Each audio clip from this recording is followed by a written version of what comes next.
ఇండస్ట్రీలో కొంతమంది హీరోయిన్లు ఇలా వచ్చి అలా ఎంటర్టైన్మెంట్ చేసి వెళ్ళిపోతుంటారు. కానీ ప్రేక్షకుల మనసులపై కొందరు చెరగని ముద్ర వేస్తుంటారు. ఇలాంటి హీరోయిన్లు నటనా రంగం నుండి తప్పుకున్న మళ్ళీ ఎంట్రీ ఇస్తే చూడాలనిపిస్తుంది. వారిలో ఒకరు సాక్షి శివానంద్.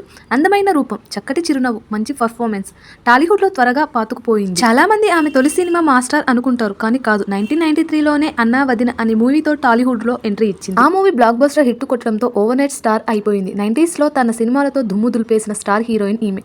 అప్పటి కుర్రాలకు ఈమె నేషనల్ క్రష్. మాస్టర్ తర్వాత ఆమె రియాలిటీ మారింది. తెలుగులో కలెక్టర్ గారు, రాజహంస, నిధి వంటి చిత్రాలలో నటించింది. ఆ తర్వాత అంతగా ఆకట్టుకోలేదు. జస్ట్ ఫర్ చేంజ్ కోసం ఓ మలయాళం మూవీ చేసి అక్కడ హిట్ అందుకుంది. ఆ తర్వాత స్టార్ హీరో సరసన యాక్ట్ చేసింది. చిరంజీవితో కలిసి ఇద్దరు మిత్రులు చేసింది. ఆ మూవీ కూడా హిట్ అందుకుంది. సముద్రం, సీతారామరాజు, పెళ్లివారమండి చిత్రాలు ఓకే అనిపించాయి. మహేష్ బాబుతో యువరాజు వంటి చిత్రాల్లో నటించింది. మా పెళ్లికి రండి, పెళ్లి సంబంధం తీవ్ర నిరాశపరిచాయి. ఆ సమయంలో వచ్చిందే సింహరాశి బ్లాక్ బస్టర్. తెలుగులో హోమం, రంగాది, దొంగ చిత్రాల్లో స్పెషల్ సాంగ్ చేసింది. తర్వాత ఈమె వెండితెర నుండి వెళ్లిపోయింది. ప్రస్తుతం ఆమె ఏం చేస్తుందో, ఎక్కడ ఉందో అప్డేట్ మాత్రం లేదు.